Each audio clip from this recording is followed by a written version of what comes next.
Integration of lighting and architecture. Now, before I deep dive and delve into this lecture, there's an interesting story that I'd like to share about this lecture. I had first written this lecture, prepared this lecture almost in 2005, I think. And little did I know at that point of time that I'll be using this lecture till this date, because the topic of integration of lighting and architecture is a timeless topic. And at that time, I had just completed my architecture and then I had done my master's in lighting design. So I was all brimming with so much of excitement about this whole aspect of bringing architecture and lighting together.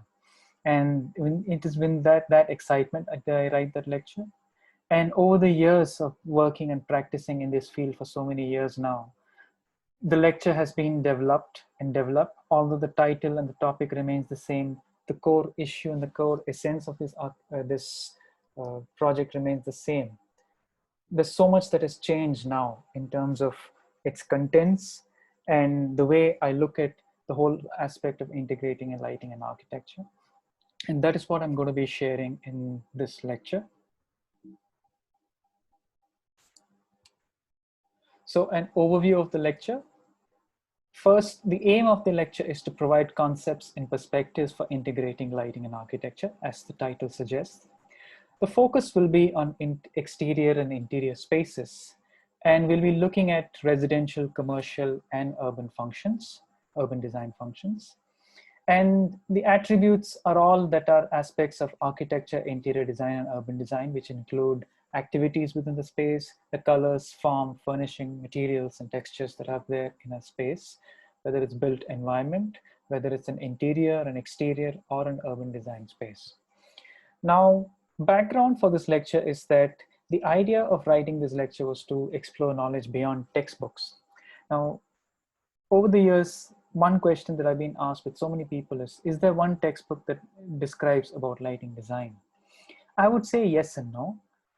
I agree there are some amazing books on lighting design with which you can further your knowledge. But time and again, I have to stress on this fact that lighting is an experiential art form. Lighting is an experiential science. One has to experience lighting to be able to understand and know more about lighting.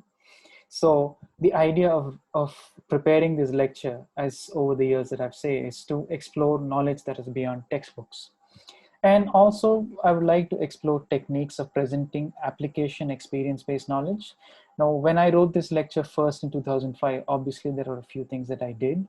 And over the years, I realized that those were outdated modes of presenting. So I've obviously gone ahead and presented the same concept in a completely different manner. So this is just an experiential thing, an experimental thing for me. This lecture will be with me for now. It's been there for me for so many years, and I'm going to be experimenting again and again over the years. With every time I practice, I'll be able to present. Now, this is the first time I'm presenting this as a webinar format. So this is something new for me, and I've had to make the necessary changes for a webinar. And let's see where the whole thing goes in this whole journey of integrating lighting and architecture. Contents of this lecture will be, we'll identify design issues, we'll look at design processes, and one by one, we'll look at design of residential spaces, commercial spaces, and urban spaces. Now, the information provided in this lecture are opinions, which are very personal opinions, and they not have to do anything to do with what there, and which are only purely based on my observations and a whole bunch of case studies that I've looked at. There are two types of case studies that I'll be showing in this lecture. First are those projects that have my personal involvement. I've either been involved from a very small stage, from a junior designer, and going up to a very involved as a senior designer stage. So there have been different types of involvement. And the second set of case studies don't have my involvement, but then those are just describe my ideas and intentions in the best possible manner. And I wish I was a part of those projects, but it's always good to have those case studies through those inspirational projects. Identification of design issues. First thing I'd like to mention here is that there are a lot of misconceptions about lighting. Lighting is first considered as an engineering issue. That's the first misconception. By an engineering issue, I mean that a lot of times when I've had project meetings, discussions with the project team. The only question that I'm asked is, have you met the lux level requirements in the space? Are you meeting 200 lux here, 300 lux there, 500 lux there? All of these have been met. Yes, these are the fundamental requirements of meeting lux levels, but I think there's a lot more into lighting design than just the minimum lux levels or the wattage per square feet or square meters. The other issue that I see is the other extreme, which I call the decorative issue. A lot of times, especially in residential projects that I've seen is that, oh, the design has been done. Now let's go ahead and buy some lights. Buying lights is definitely a part of the whole design process, but that's not everything. It's not just pure decoration. Lighting has got a lot of other too many facets that one has to be looking at while designing. And that's the misconception about lighting. So what are the facts about lighting? First fact is that lighting is an ergonomic issue. Human eye perceives interaction between light and space. So light by itself is invisible. You cannot see light. You only see light when the light bounces off an architectural surface, be it a wall, be it a floor, be it a piece of furniture, be it a piece of clothing. So only then you're able to perceive the space. So that's how the interaction goes, and that's an ergonomic issue. Second is a psychophysiological issue. This again has got to do with the human's desire for sensory pleasure and delight. Now we are all human beings. We're always looking for some kind of sensory pleasure. We want to see beautiful things. We have 5 senses. So we want to see beautiful things. We want to taste tasty food. We want to touch amazing soft objects. We want to smell the best perfume. We want to hear beautiful music. So all the time, right from the time you wake up till the time you go to bed, we're always looking for some kind of sensory pleasure and delight. And it is important to know that lighting is one important aspect that adds to your sensory pleasure and delight. And finally, and the most neglected issue, I would say, is the health issue, because lighting affects human health in terms of sleep cycle, our hormone production, and a whole lot of psychophysiological changes that happens in your body. And a lot of times this is just not discussed, or people are not just interested in this. And this is something which I would like to highlight in the next couple of slides in this presentation. So the ergonomic issue, first is, as we discussed, it's an interaction between light and space. And the first thing that ever comes into mind is something called correlated color temperature, or CCT. Correlated color temperature is the warmth or the coolness of a light source. You have two vegetables, images of two vegetables, a set of vegetables, one on the left, one on the right. And if you look carefully, they're the same set of vegetables, but illuminated in two different types of light. The image on the left is illuminated with obviously a warm light. So all the warm tones of red, orange, and maroon are more richer and look highlighted. But on the image on the left, all the greens are looking much more fresher because it's illuminated with a cool light. So you can straight away see that colors in a space are affected by the type of color temperature they use. So that's the first interaction between light and space. And secondly, the type of color rendering. Now, color rendering index was an outdated concept before. Now it's just become color rendering. Now we have other types of color rendering indexes that are there. Now, if you look at the same set of vegetables, one is illuminated with a very monochromatic light, obviously, which has a very poor color rendering. So everything looks the same green color. The other, all the vegetables start looking much, much more richer because it has all the spectrums involved in the light source that are there. And that's why each of these colors are rendered that much more better. So the spectral power distribution of the light is that much more better in rendering all these colors. So that's the first set a designer or an architect or an interior designer would look at, is correlated color temperature and the color rendering of the light source. Let's have a look at a very practical aspect of this interaction of light and space. We have two different spaces. Obviously, you can see that the image on the right has a very warm tone to it in terms of the colors and also the light source. The image on the left has a slightly cooler tone. Now let's look at it in detail. How is it that the spatial characteristics and the lighting characteristics interact with each other?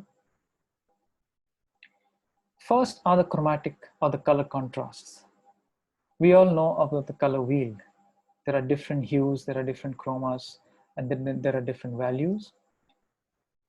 A look at this image and the color wheel closely shows that all the color tones that are being used in this space come from one family of colors, which is the orange yellow. It's just you have different tonalities that are being used here. And what is important to see here is that the light tone is also has a very warm tone to it. So the entire space matches with that warmness of the light source and the colors of the architecture. The second is luminous or brightness contrasts. So although this is a very monochromatic scheme of just grays, you can see that the gray happens in different gradations or brightnesses. So the floor is at a much darker tone and the walls and the ceiling are happening at a progressively lighter tone. And this creates a bit of a visual balance. So there is luminous contrast happening in the space and that adds to the visual interest. And the light obviously is a very cool tone of light because that's what matches with the grayish tone of the space. Psychophysiological issue. Lighting primarily consists of two parts. First is functionality, where you have to function comfortably and feel safe in that space. So let's look at the image on the right. It's a parking lot. Late in the night, if there's someone working late night, there's a lady who's working in a call center and she comes back after a night shift. After parking her car in this parking area, there are two things that are there. She should be able to safely navigate from the parking area to her residence door. And while navigating, she also has to feel safe because if there's any oncoming danger, the lighting has to be providing her with that kind of sense of feeling and security that yes, this place is safe for me to walk, park my car and go to my home. So there's this overall essence of functionality to it. Now let's look at the image on the left. There's this whole image of sensuality. This is the Millennium Bridge in UK. And when this bridge was designed, what was apparently reported is that people of this city used to park their cars and take a walk on this bridge because the whole experience of walking on this bridge, especially because of the lighting, was enticing and pleasing to the senses. So there's this aspect of sensuality.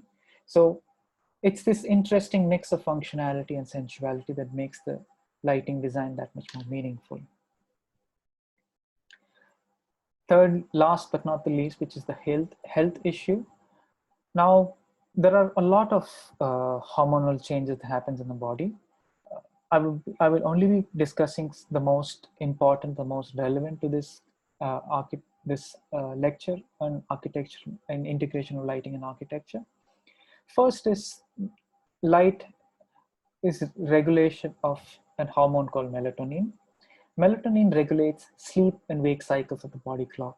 So melatonin is a hormone that is produced in the brain. There's a small gland called the pineal gland. And what it does is that it regulates your internal sleep and wake clock.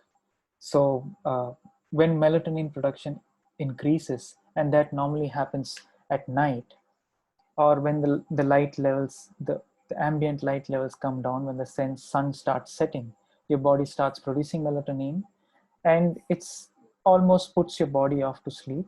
And melatonin is a very essential hormone because it gives this level of rest to all your other glands, right from your adrenaline to your pituitary to your liver to your pancreas.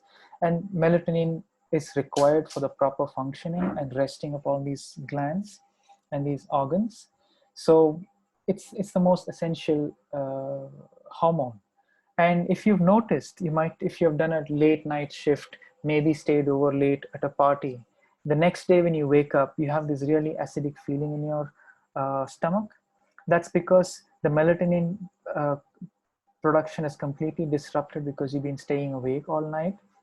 And that in turn goes ahead and disrupts all your other glands production, other hormone productions, especially from your liver, the bile, and that causes that kind of acidic feelings during the day.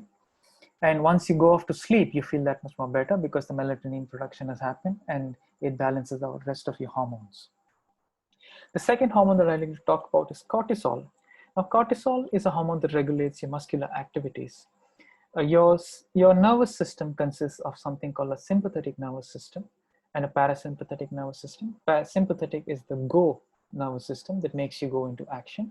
Parasympathetic is your stop system that says it's relax, time to relax and stop. So this balance is taken care of by this hormone called cortisol. How do this biological information translate to lighting information? Now let's look at the visible spectrum of light and see if you can draw any kind of conclusions from here as to how your melatonin and cortisol production is taken care of by light. Now we all know the visual spectrum of light consists of blue light from 450 nanometers to about 700 nanometers, which is the red light.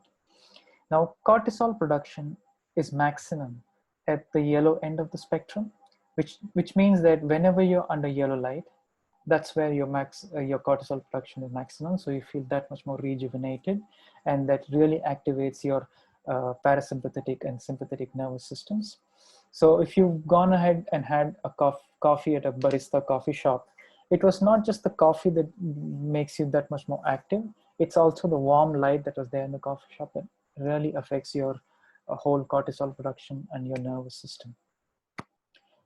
And the blue light, which is primarily responsible for suppression of melatonin, is also a very important aspect. So whenever, especially when you're designing offices where you want employee concentration levels higher and you don't want them to doze off or feel drowsy while working, you have blue rich light that is being used in those spaces, because blue tends to suppress the melatonin levels. And that is a very important and interesting aspect to look at while designing spaces. So the color of light has a very important role in your human well-being inside a space. Moving on to the process of design. Now, lighting design, like any other design process, involves programming. Programming involves underlining the goals and objectives and identifying the opportunities and constraints. Now let's look at another example, and these sketches are done, beautiful sketches are done by one of my favorite lighting design offices, which is for Spears and Major. So this was the St. Martin's Place Cathedral. And how does one design the lighting for this space? So obviously, identification of goals and the objectives. What are the goals and objectives here? Is to first see which aspect of this building or which area of the building that is going to be highlighting. So obviously the tower, which is the tallest point that needs to be highlighted, and then the immediate building facade, because the building facade is the interaction between the people using that area and the immediate urban environment. So those are the two important buildings or the goals and the objectives of highlighting. And then you look at the design in more detail to identify what opportunities and constraints are there for illuminating this kind of building or a space. Goals and objectives also involve identifying what type of lighting that you're going to be doing, whether it's residential, commercial, or urban lighting. For residential lighting, we need to enable something called multitasking for different activities, because especially after this COVID pandemic, we know that homes are becoming a multitasking, multi-zone area where we have office meetings happen at home, all your work activities happen at home. You also want to throw your parties at home. You want to have meetings, you want to have cozy dinners, everything happens at the home. So you have a lot of multitasking, different types of activities happening in the same space. And you obviously need to design light. One type of lighting will not do the job. You need different types of lighting for these different types of activities in the same space. Commercial lighting is important to look beyond commercial goals, because we all know that whenever we discuss with commercial clients, all that they're looking at is ROI, or return on investment. But what we need to educate our clients is that there's a lot more to a project than just ROI. We need to look at employee satisfaction, customer satisfaction, user satisfaction, and all of this ultimately end up adding to the ROI. And looking at urban design or urban lighting, we need lighting that can enhance the infrastructure, social interaction, and tourism within the space, within the city, within the town, or within the urban area. And lighting has a key role in all of these. Opportunities and constraints. Now, one of the best opportunities that I find is to be inspired from nature, because nature always gives us the best examples of design.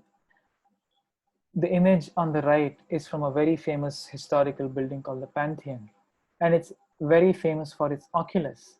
And what is interesting to note that this design is not the original design, because it has been inspired by a phenomena that happens in nature when the sunlight filters through these clouds, and it's called the finger of God. And the same concept has been implemented in this design of the Pantheon. And that's why Pantheon is still considered such a timeless design, because it's been directly inspired by nature. We all talk about dynamic and color changing light. Again, nature is the best inspiration. All of these are images of the same building, the same tree, but the photograph is taken at different times of the day and different seasons. And you can notice very easily that how everlastingly changing daylight is. So this whole direct relationship between the outside and the inside is always great whenever there's daylight in play. Now, when you have a lot of direct connection with daylight, glare can be an issue.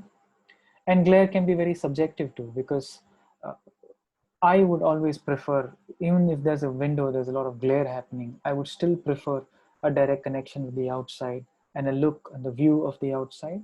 So it is important as lighting designers, architects and designers, to mitigate glare, but still provide the necessary view of the outside, because it improves well-being and productivity of anybody. And especially considering these times of COVID and lockdown, when everybody is literally locked down inside their house and they are dying to look out, have a view of the outside, it's important all the more to provide this direct connection with the outside through our windows. Opportunities also include layering of light. Layering of light means each space has got different activities and different functions.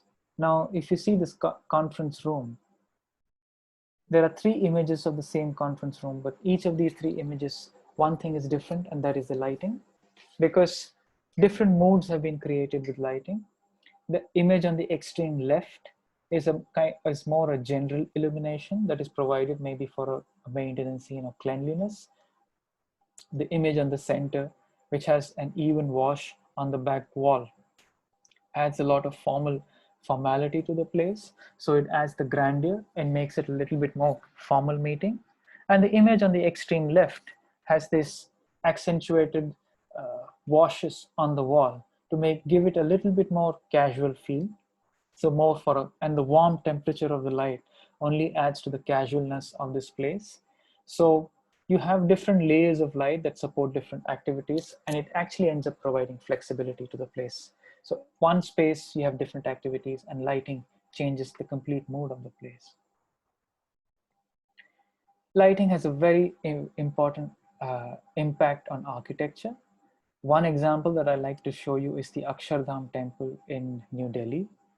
Now, when this temple was designed, there were more than 2,000 craftsmen working on this. There were intricately carvings of the story of different elephants, different historical events that happened have been carved on this temple.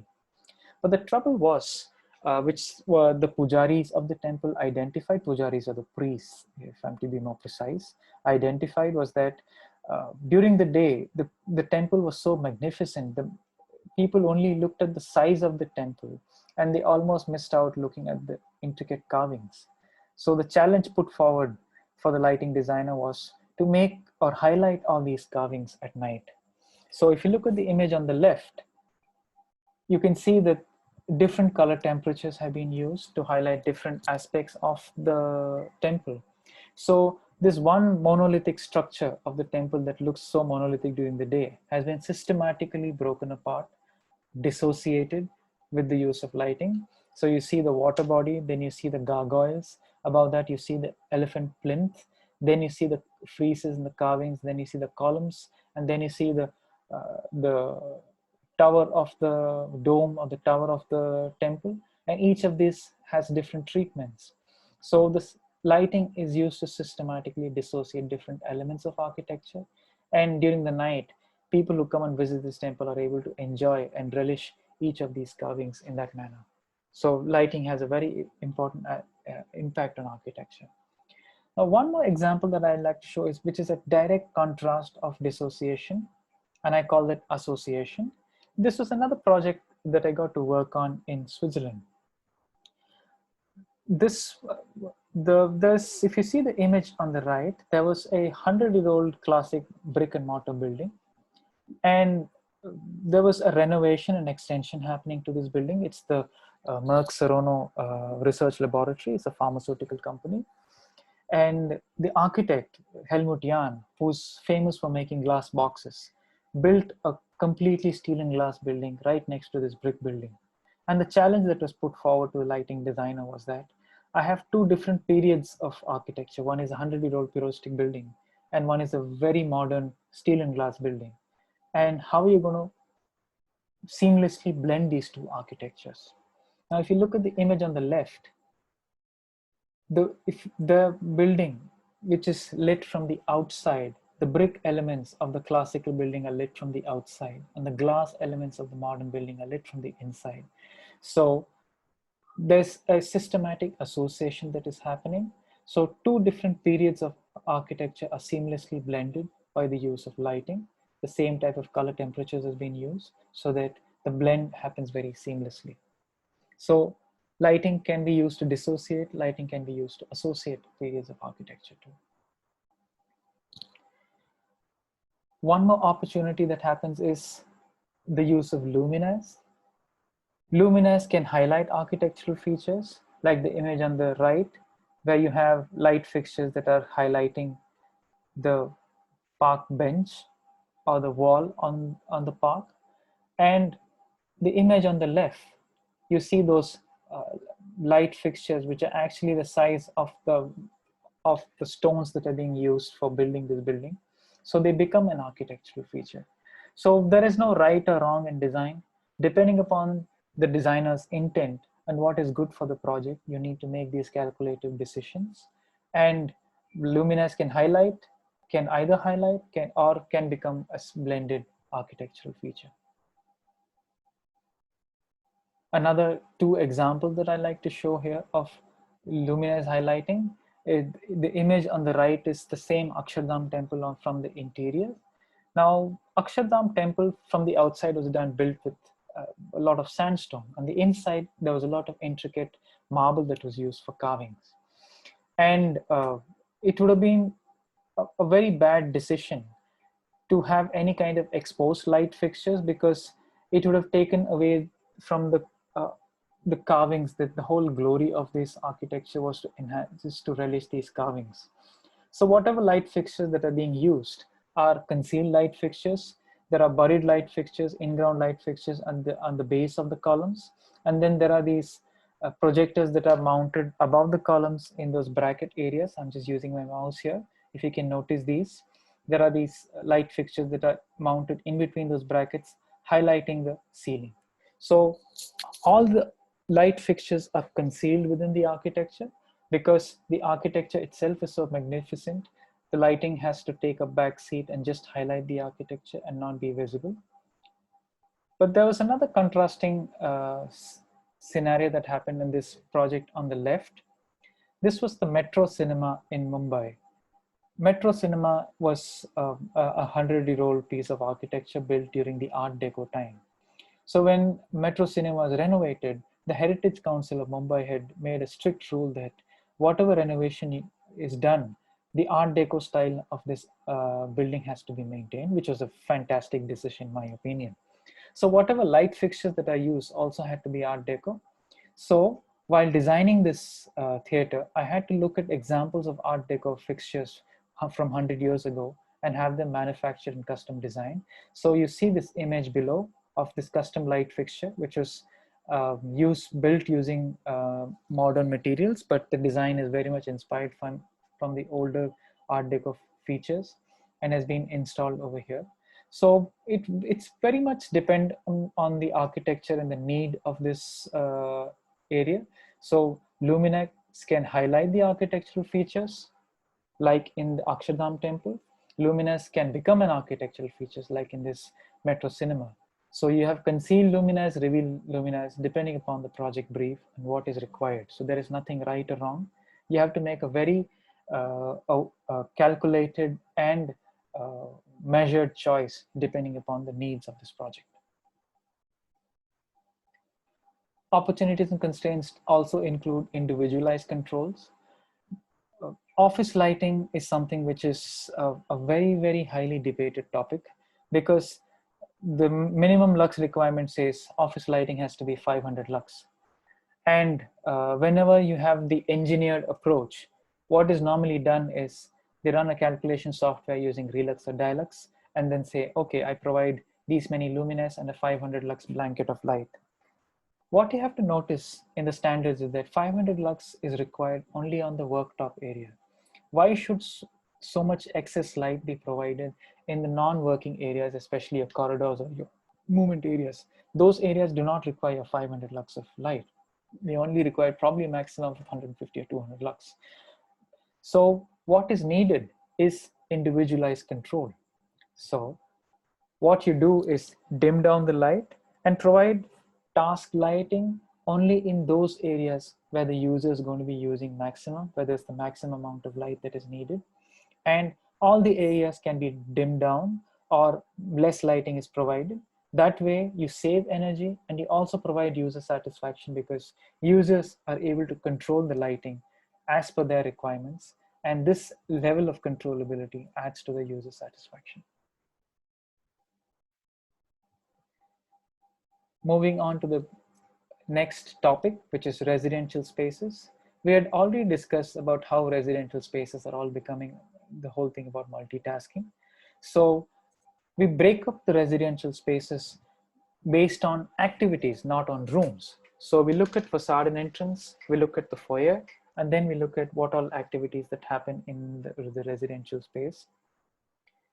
So the first impression of any residence can be provided by the variance in luminous intensity. So when you look at this grand residence, moment your eye goes to the brightest spot, and that brightest spot is the entrance. So lighting can actually start giving these subtle cues. So whenever you have a residence, and if you want to direct your guests or visitors to your entrance, you can subtly do that with lighting. You can either provide bright light or any kind of visual cue using light to show or direct your guests or visitors to show that this is the entrance, so that they don't go about looking here and there as to how to enter the building. So that is the first impression that you create. Next is the foyer. The foyer is the transition zone between the outside and the inside. And it's a very important zone, because imagine you're coming from in a hot Monday afternoon. Outside the daylight is really bright, and then your eyes are adapted to that 1 lakh lux of illumination levels that is there on the outside. And then the moment you step inside the house, you're completely blindfolded, because your eyes and your pupils are adapted to the brightness, and then you enter and it's too dark. So foyer is a space which you can use for transition by providing morning and evening light. So this transition light is smooth for the eye to adapt to different illumination levels. And the same thing applies while going from the inside to the outside too, because when you're on the inside, your eyes are adapted to the low level of light. Now, and then suddenly you step into a bright sky, then your eyes again get blinded by this excess of light. So when you have a foyer where there's transition zone, that there's a lot of daylight that is filtering in, or you have supplemental artificial lighting, it provides that time for the eye to adjust to that brightness and darkness. And this is a good way of adaptation level or the transition zone. It is also important to provide seating for the elderly, because when the elderly get older, their eyes take that much more time to adapt. So if somebody is entering into a foyer, it will be advisable to provide a seating zone so that the elderly person can have a sit, wait for the eye to adapt, and then move inside. And the same way, when they want to go out, they can sit, wait for the eyes to adapt to the brightness of the outside, and then they can step outside. This way, they can avoid any kind of accidents, they're tripping over anything, because the eyes have suitably adapted to the. And I know this is beyond lighting design, but all of this is part of overall human-centric design that needs to be taken into consideration. After the foyer comes the hallways and the staircases. Hallways and staircases are movement areas. There is vertical movement, there is horizontal movement. Vertical movement is all the more careful, because there's this big chance of people tripping over and stepping and falling off. So you need staircase, especially you need lighting that lights up the treads and the risers, so that people can safely navigate a staircase. Corridors may not be that risky like staircases, but then imagine you have a very long corridor. How do you break the monotony of the corridor? That can be done with lighting. So you have decorative elements of light in different intervals. So that way you can help in adding that visual interest and breaking the monotony of the lighting. Moving on to different activities that happen in a house. Let's look at cooking and dining. Now, cooking is one of the more dangerous activities that happens in the house, because you're always working with sharp objects, you're always working with hot objects. So you need high horizontal illumination on the worktop, so that you know what activities that you're doing and you don't injure yourself performing those activities. Then you need a general illumination, which is soft ambient illumination, which provides an overview, and you're able to safely navigate into that area. And imagine if you have a kitchen come dining, it might be advisable to add a few decorative elements. So if you look at this kitchen area now, you have the horizontal illumination for the worktop, which is really bright. Then you have the general soft illumination, the indirect illumination, which gives you the overall general illumination for safe navigation. And then you have these three decorative pendants for the dining area to add the decorative elements and the element of accentuation. So that way you start layering your light in a cooking or a dining space. Activities also include writing and computers, because nowadays you don't have one single writing table. Your writing table doubles up as a computer table, or a computer table doubles up as a writing table. So what you need is direct and flexible task lighting. One way of looking at it is you have light that is directed directly onto your keyboard while working on your computer, and you have task lights to help you write. So that is one way of looking at it in terms of flexible, cost-effective, and easy to use light fixtures. Reading happens in different areas. Now you sit and read on your table, you sit and read on your couch, you sit and read on your dining table. What is important is light for reading has to be personalized. Direct and flexible task lighting is the ideal. So ideally, light should come from behind your head, and it has to be directed directly onto your reading area without any disturbances. So that is the best light for reading. And how that is designed, again, depends on your requirements, the design constraints that are happening.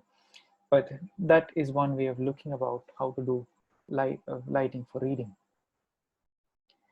Lighting for sleeping. Now, that's a very interesting challenge, because especially in your sleeping room or your bedroom, there are different types of activity where you have different moods, you have different tasks. So whenever there's a couple using a bedroom, one person might like to read on the bed, while the other person wants to sleep. So how do you have lighting that is useful for one and doesn't disturb the other?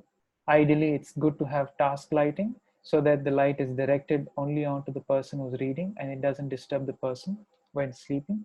And the whole aspect of giving mood lighting in a bedroom is something which is catching on. Lighting that could enhance your sleep patterns, that also can be taken care of. So that is something which needs to be taken into consideration in residential design.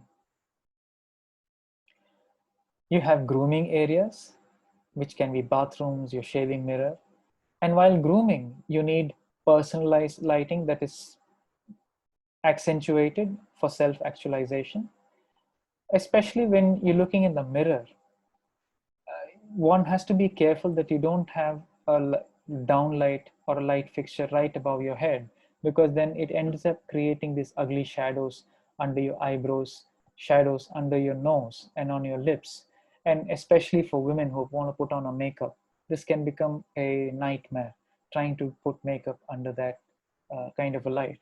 Ideally, when you're using a mirror, light should come from the mirror, which is soft, shadow-free illumination, so that the face is very well illuminated from all ends, and you're able to perform your activity of putting on makeup or you shaving your beard.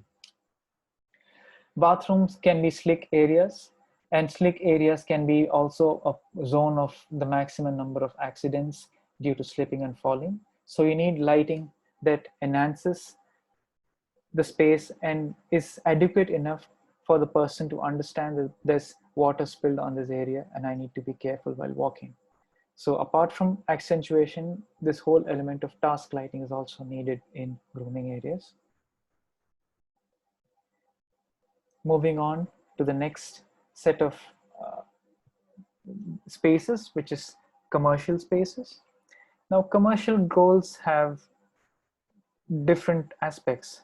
First, we look at the common areas, which are common to all commercial spaces. And then we look at corporate offices, educational facilities, hospitality functions, and retail areas. One by one, we'll look at some of the key aspects. Common area of any corporate facility is the entrance.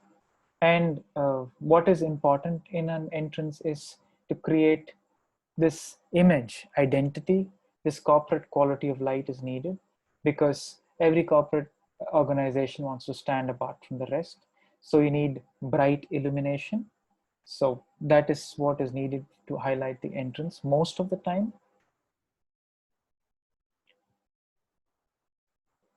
After the entrance comes the lobby. Now, lobby is the interface zone between the inside and the outside. So during the day, there needs to be a lot of abundance of daylight for task and security reasons, especially with currently there are a lot of CCTV cameras that are there to monitor who's coming and going out of the space. So the abundance of task and security makes the space that much more meaningful in terms of daylight. And electric light during the night has to have this corporate quality supplement the daylight. Now, if you look at this two images, they are the same building, but photograph taken at different times of the day. If you look at the floor, the level of brightness, despite the fact that it's day and night, is the same, because the use of corporate quality of light. So even during the night, a similar level or similar ratio of illumination is used so that it reflects the same quality of daylight. So artificial light or electric light has to supplement daylight in every manner, especially in lobby areas.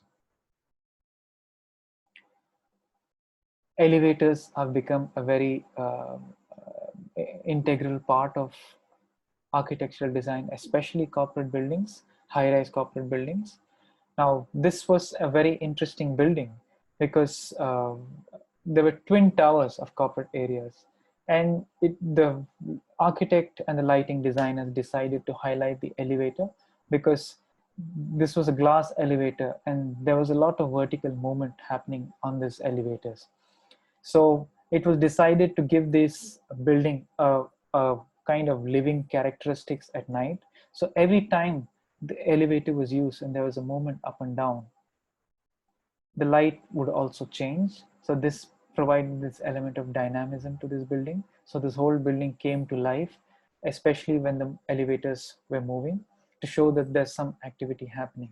So lighting can actually start creating statements and discuss or explain what kind of functions are happening in that area. Staircases are also very common areas. Again, I want to stress this aspect of functionality and sensuality. Now, functionality is, in staircases, we need light to facilitate movement. One general trend that has been seen in designing of staircases is that all the lighting is installed on the landings and no light is provided on the treads and the risers. And the truth of the matter is, the landings are the safest areas in a staircase, and providing adequate light there doesn't make too much of sense, because light is only required in those uh, the movement areas, which are the treads and the risers. So if you look at this design here, although light is being provided in the landings, the same level of lighting is provided on the treads and the risers. So, and this is key in staircase areas, because that balance has to be maintained for functionality. If you look at this building, simple tubular fixtures have been used to follow the pattern of this staircase, because the architect of this building decided to highlight the staircase, say that staircases are normally hidden and stacked away elements in a building. And the architect, Helmut Jahn, who's the architect, who said that I'd like to show that there's an element of dynamism in my building, and I like to highlight the staircase. And the additional highlight was provided on the staircase by actually installing light fixtures in the same lines of the staircase. So this level of dynamism was added into the building. So this whole thing of sensuality is providing by reinforcing movement on the staircase. There are bridges, corridors, and hallways in corporate buildings too. And most general way of highlighting or lighting up corridors is to put lights in the ceiling and the downlight. Now, this was the same twin tower building that we saw earlier with the two elevators. And this sky bridge was used to connect these two buildings. And what was interesting about this building is that the corridor was, instead of putting downlights in the ceiling, light fixtures were installed on the floor to bring about this unconventional quality of lighting. And every time there was movement on this bridge, the lights would change color. So this added that level of dynamism, and people were more encouraged to use this bridge. And this added a different character to this whole place. So there is this whole need of breaking convention while designing. So lights don't necessarily have to come from the ceiling. You can obviously have innovative ways of lighting a building.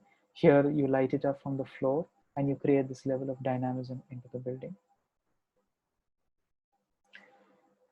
One of my favorite bridge building examples is called the Bridge of Aspiration in UK. Now, this was a bridge which was prefabricated, designed, and installed in this area. This bridge was used to connect a ballet school with an opera house on the opposite.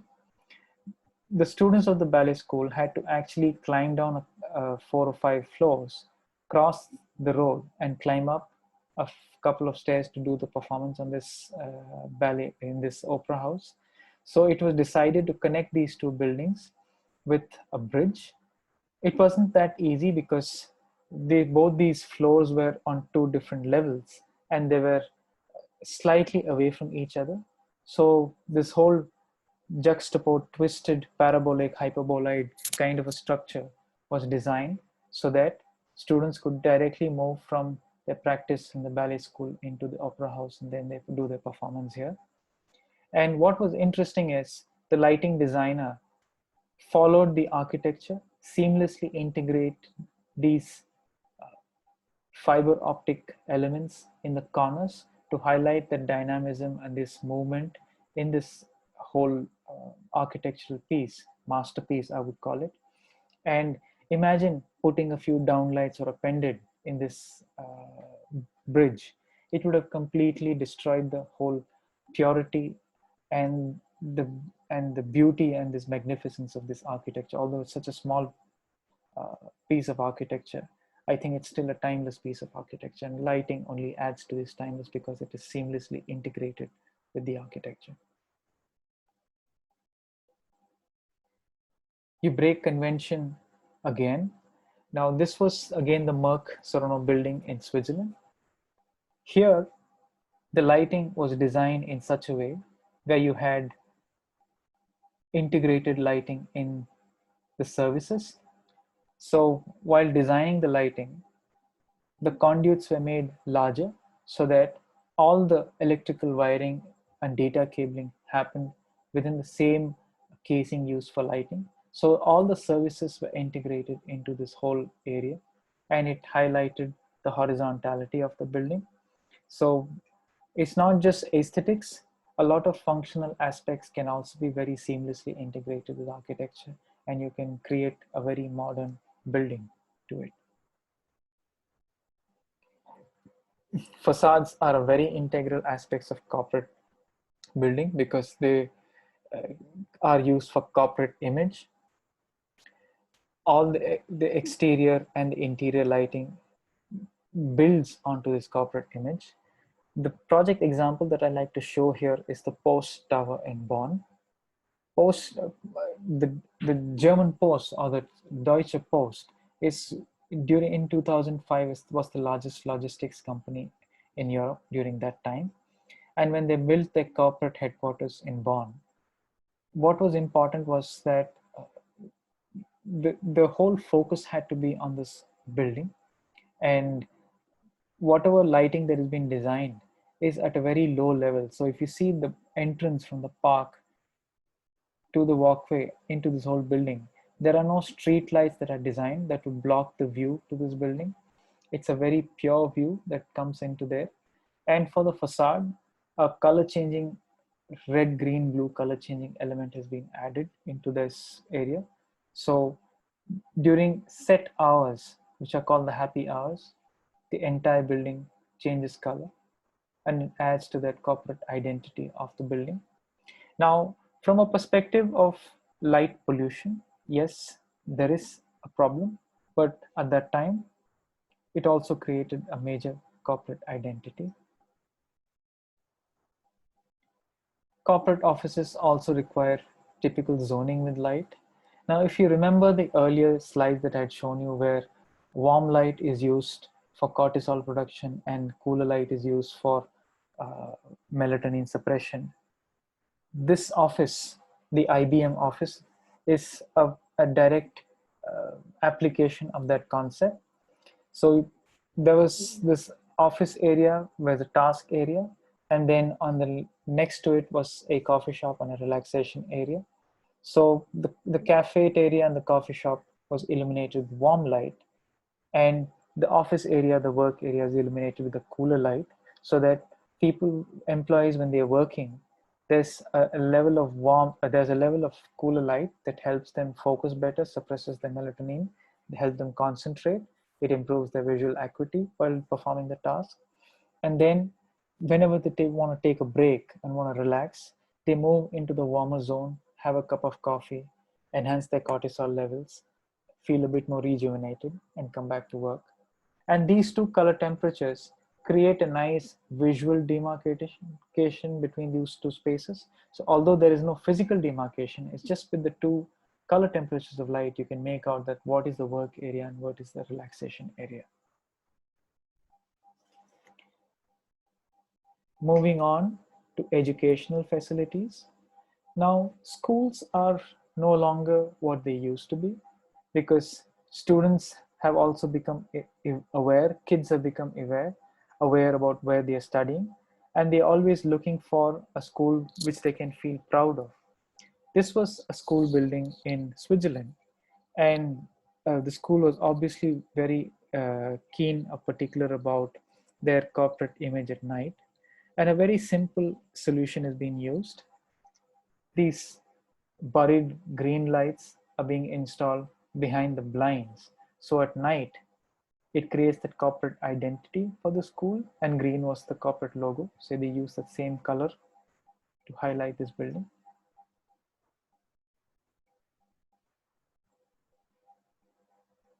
Daylight plays a very important role for visual acuity and better concentration levels, as is shown in this library of another school.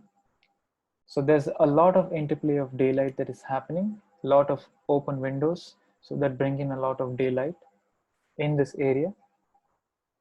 Now, the use of black ceilings and track fixtures is because schools are no longer what they used to be of just single classrooms, because nowadays schools are evolving. Students want to do multiple activities, they want to do group activities, group discussions, and sometimes they also want to have their own individual spaces. So the lighting has been designed in such a way that there's a lot of flexibility happening in that area. So every time a student wants to move and have their own personal zone, they can move this furniture and the light moves along with it. So they can physically move this furniture and have their own reading areas. And when they want to have closer discussion areas, sit with their teachers and do their own craft sessions, there's specific lighting that is provided for that. So there's a lot of layering of light, there's a lot of multiple uh, activities within the light. So each of these lighting support the multiple activities that happen within the school area. Hospitality design. Hospitality pose a very interesting and an exciting challenge, because hospitality is more like a home away from home. Although you are on a business visit, but you still want all the comfort and facilities of a home when you're staying in a hotel. So whenever designing hospitality concept, you need to have a holistic concept that unifies all the spaces. And I would like to discuss one very interesting example of a hotel called the Ice Hotel. The reason why it's called the Ice Hotel is because it has this really interesting concept of ice that is being used here, and there's a lot of interplay of light because this hotel is in Sweden, and Sweden, as mentioned earlier, being a Nordic country, there's always a dearth of light. Sorry, this is the Light Hotel, not the Ice Hotel. So everything that is there about this hotel is only about light. So when you have drinks being served, there's a lot of light that is playing on the table. So this whole concept of light is taken at the bar level. This concept of light is taken into the lounge and the restaurant. So whenever they rest outside in the lounge, it's a darkened hotel. And then when they enter the restaurant, it's all bright. There's a lot of light. So the feeling is that of having light. This whole concept of light is taken into the bedrooms too. So everywhere there's so much of light because there's a dearth of light in Sweden. So this need was felt by the clients who designed this hotel, and they made everything about light.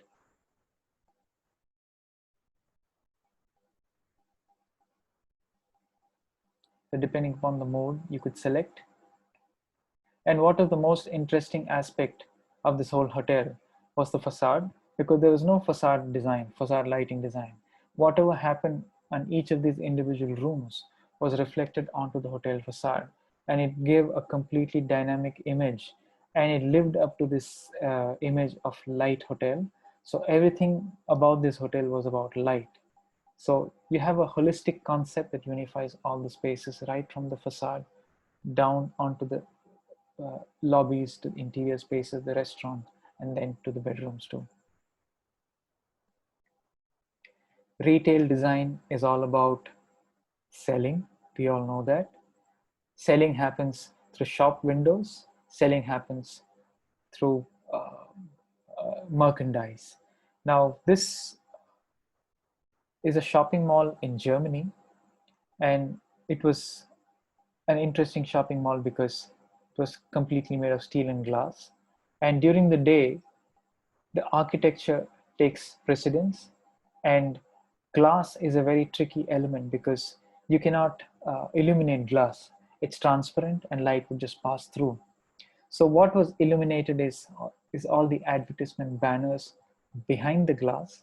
So what it did is that during the day, the architecture has one set of characteristics, but at night, the glass facade melts and the advertisement take precedence.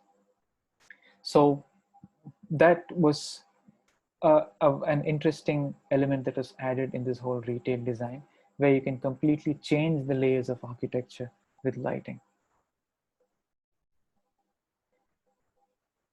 Retail design is also about visual merchandising. So whatever lighting that is used is done to highlight the visual merchandise. Now this was a shop which was a very small boutique shop selling really small beauty care products. So considering the spatial restraints, if you notice, each of these shelves is illuminated and even the exit sign was custom designed to suit the characteristic of this space. So lighting enhances visual merchandising and it becomes a part of the overall visual merchandising strategy, depending upon the selling the retail product or the selling of the retail brand. Moving on to the final section, which is urban spaces. Lighting involves a lot of master planning issues that include nocturnal tourism, social interaction, and rejuvenation of history. One of my favorite examples that I like to talk about is again in London. It's called the St. Martin's Square.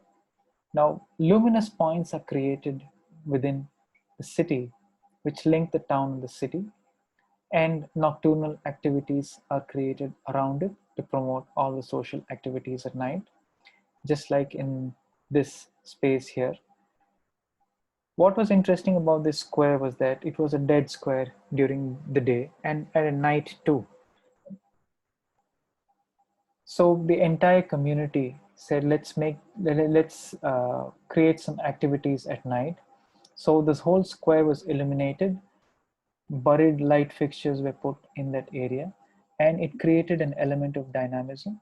So at night, the whole space had a completely different characteristics with dynamic lighting, and people really felt activated and regenerated to see this whole area being illuminated in such a wonderful manner. And it generated a lot of activities at night in this area. So natural activities are promoted by means of social activities at night in this area. Lighting can also be used to rejuvenate history. This is another example of a cathedral in a derelict cathedral in UK. Now, without lighting, this was a haven for all antisocial elements. There were drug addicts, there were prostitution in this area. And the municipal council decided to do something about it because it is a heritage site. And what they did was the whole place was illuminated at night. So lighting is used to bring to life this whole derelict and rundown area. And lighting is also used to highlight the importance of historical building, just like this building, which is the Brandenburg Gate in Berlin, which is illuminated at night and has become a very important, most visited highlight point in the Berlin night sky, especially in visitors come to Berlin at night to visit this building at night. So summarizing my lecture, what I would like to say is that there are three key factors that have to be taken into consideration while integrating in the integration of lighting and architecture. First is to consider the quality of lit environments experienced by human beings. So building code compliance doesn't necessarily assure quality. Just because you've met the required lux levels of 500 lux or 1000 lux or whatever lux doesn't mean that you've designed a quality environment. You've just met the basic minimum requirements. There are a lot more aspects to be looked at while designing quality environments. What are those environments? Is to focus on ergonomics, sensory pleasure and delight, and human health, just like we had discussed. And finally, it is important to seamlessly blend lighting with architecture. Discrete and concealed light fixtures, like we had seen in the Akshardham example, more often than not complements architecture. And if and only if luminaires are required to be focused, that's then they made focus only when they're absolutely necessary.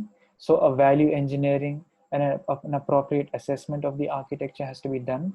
And if you want to put a decorative light fixture that is going to be the most important aspect, then only then you use a decorative or a luminaire that becomes the focus of the space. Now these are the images that I've used in my building. So as part of the general procedure of photo credits. Thank you very much for listening to this lecture. I hope this lecture has highlighted a few key elements of integrating lighting and architecture. Thank you.